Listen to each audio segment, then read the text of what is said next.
नमस्कार, आशाई मसालेच्या यूट्यूब चॅनलवर तुम्हा सर्वांचं स्वागत आहे। आज मी बनवणार आहे रक्षाबंधन स्पेशल नारली भात। ते मी आशाई प्युअर गाईचं तूप वापरून बनवणार आहे। इथे नारली भात बनवण्यासाठी मी बासमती तांदूळ घेतलेला आहे 2 वाटी। तो मी 15 मिनिटे पाण्यात भिजत घातलेला होता।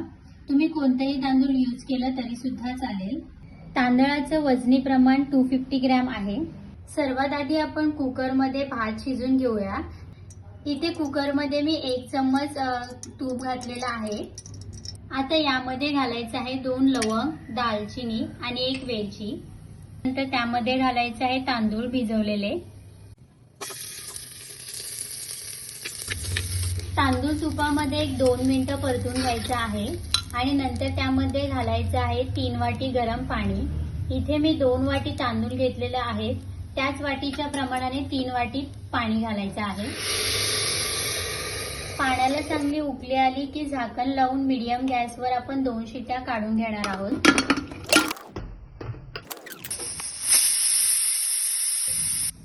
दोन शिट्या झाल्यानंतर कुकरचं प्रेशर रिलीज करून घ्यायचं आहे।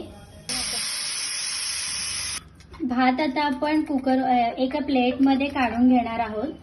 भात गरम गरम आहे तेव्हाच आपण त्यामध्ये साखर घालणार आहोत। साखरेचं इथे मी 1 वाटी साखर घेतलेली आहे, त्याचं वजनी प्रमाण 100 ग्रॅम आहे। त्यानंतर त्यामध्ये घालायचं आहे 1 वाटी कीस घालणार आहोत नारळाचं। हे सर्व आपण भातामध्ये मिक्स करून घेणार आहोत।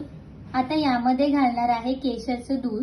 इथे मी केशर यूज केलेला आहे, तुम्ही जर थोडी हळद यूज केलं तरी सुद्धा चालेल। आणि हे सर्व आपण परत मिक्स करून घेणार आहोत। इथे कढईमध्ये मी आशाई प्युअर गाईचं तूप घातलेलं आहे 4 चम्मच। आता यामध्ये घालायचे आहे ड्रायफ्रुट्स।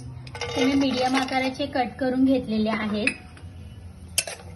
ड्रायफ्रुट्स तुपामध्ये 2 ते 3 मिनिटं परतून घेणार आहोत। इथे ड्रायफ्रुटचा कलर चेंज झालेला आहे। आता यामध्ये घालणार आहे मी किसमिस। किसमिस घातल्यानंतर लगेच भात घालायचा, नाहीतर किसमिस जास्त फुलतात।